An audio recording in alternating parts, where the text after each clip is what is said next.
discover and explore. Building with the Thomas Wooden Railway helps children develop physical, social, and cognitive skills, as well as a sense of pride and accomplishment. Plus, your child will learn There's something deeply upsetting about lost media. The idea that a massive multi-million-dollar project can just vanish into the dark, leaving behind nothing but a few grainy, forgotten images. If you grew up with Thomas Wooden Railway, you probably remember the classic simple wooden engines for decades. They were the standard, they were safe, they were familiar, and they are painted. Static faces were comforting to look at.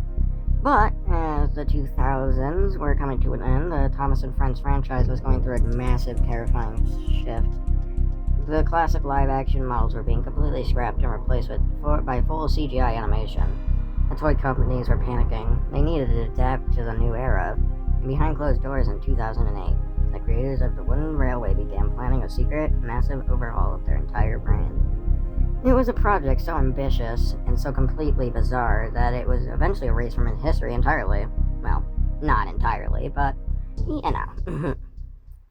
When you look at the only surviving images of this pitch, something about it just feels wrong. It has this uncanny, almost cursed energy to it. The classic bright toys we loved were going to be replaced by engines made with premium dark-stained wood, giving them a heavy, shadowed look. But the most unsettling part wasn't the paint job, it was their faces. In an effort to match the new CGI show, Learning Curve pitched the idea of giving these wooden toys actual moving articulated eyes and mouths. Think about that for a second. Imagine walking down the toy aisle, turning your head and realize that the wooden trains are all physically staring at you, their eyes shifting back and forth, their expressions changing as you move them. It was a complete departure from the Edison toys we knew. It was shifting into the uncanny valley, something that was supposed to be a simple wooden block, but suddenly felt a little bit too alive. The deeper you looked into what they were actually planning for these toys, the stranger the mystery became. But once you get past that initial shock of the strange looking eyes, you realize something absolutely amazing. Soul Trains 2010 wasn't just some creepy, uncanny redesign. If they had actually pulled this off, it would have been an absolute cool toy ever made. Learning Curve didn't just want to paint the trains differently, they wanted to completely revolutionize how we played with Thomas. This was in the late 2000s, the era where toys were getting high-tech, and they were ready to bring actual magic to the wooden railway tracks. First of all, they pitched the idea of track-powered engines. If you had battery-operated Thomas toys growing up, you know the struggle of constantly unscrewing them to replace the AA batteries, but these new engines, they wouldn't even need batteries inside them. They were designed to pull electricity directly from the tracks themselves. You just set them down and they would go forever. But that wasn't even the best part. The absolute craziest thing in this pitch was something called the USB train car. Imagine this. You get a brand new wooden train car, but inside is a USB plug. You take this physical wooden toy plug it directly into your family's computer, and suddenly it magically unlocks a massive digital world called Soda Online. It was going to be an entire MMO game just for Thomas fans. You could build digital tracks that you didn't have room for in your real house, play mini games with your friends, and watch your real-life wooden trains come to life on the computer screen. It was basically going to be Skylanders or Webkins of the Thomas universe. That would have been kind of cool, though.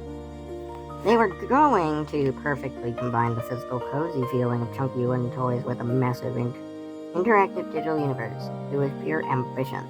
It was going to be the absolute peak of Thomas toys. But, as we all know, that high-tech magical era never actually arrived. Despite all the incredible passion, the brilliant ideas, and the amazing technology they pitched, Soul Trains 2010 was simply too ambitious for its own good.